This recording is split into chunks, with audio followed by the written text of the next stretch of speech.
श्री स्वामी समर्थ. स्वागत आहे माझ्या आजच्या व्हिडिओमध्ये. सर्व महिलांना माझ्याकडून मार्गशीर्ष महिन्याच्या खूप खूप शुभेच्छा. या मार्गशीर्ष महिन्यामध्ये सर्वजण श्री महालक्ष्मीचे व्रत करत असतात. तर हा खास करून व्हिडिओ सर्व महिलांसाठी काय की कुठलेही साहित्य विसरू नये म्हणून पूर्ण साहित्य विधीचा व्हिडिओ बनवलेला आहे. सगळ्यात अगोदर आपण कलश मांडणी करत असतो. आपण पूजा ही पाटावर किंवा चौरंगावर करू शकतो.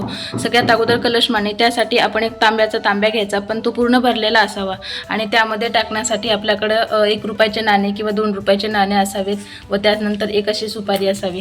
त्यानंतर आपण ही कापसाची वस्त्रमाळ व त्यानंतर असा देवीचा मुकुटा व त्यानंतर नारळ व तसेच मुकुटा सजवण्यासाठी मी काही असे पिवळे वस्त्र आणलेले आहेत आणि त्यानंतर ही घरची माझी ज्वेलरी आहे, जेणेकरून आपली महालक्ष्मी खरंच आपल्या घरामध्ये अवतरल्यासारखी दिसावी. व त्यानंतर महालक्ष्मीला हे नवीन मंगळसूत्र आणलेलं आहे. आणि सगळ्यात महत्त्वाचं 5 प्रकारची 5 अशी पाने असतात, पण मला आंब्याची पाने भेटली म्हणून मी अशी आंब्याची पाने घेतलेली आहेत. हे एवढं कलशासाठी एकदम महत्त्वपूर्ण आहे. व त्यानंतर आता पूजाविधीसाठी काय काय साहित्य लागते बघू शकता आपण. सगळ्यात अगोदर आपल्याला गणपतीची मूर्ती पाहिजे व त्यानंतर अशी महालक्ष्मीची मूर्ती पाहिजे. त्या दोन्हींसाठी असे छोटे छोटे वस्त्र बनवलेले आहेत. आणि हे वट्टीचं सामान आहे जे की आपण नागिलीच्या पानावरती ठेवत असतो. आणि आमच्याकडे ही अशी ह्याची पण पूजा केली जाते. व त्यानंतर पंचामृत हे गणपतीला आणि महालक्ष्मी देवीच्या मूर्तीला स्नान घालण्यासाठी.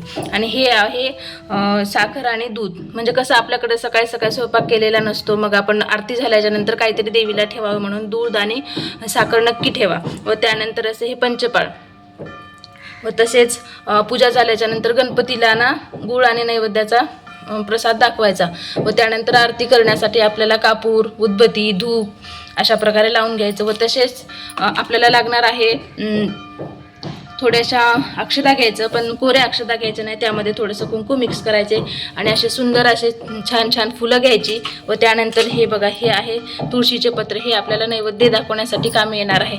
आणि एक असं नंदादीपक घेऊ शकता किंवा तुम्ही समई पण घेऊ शकता. व त्यानंतर अशी 5 प्रकारची फळे नक्कीला देवीला नक्की अर्पण करा. मग ती कुठल्याही प्रकारची घेऊ शकता तुम्ही, जसे भेटेल तसे घ्यायचे.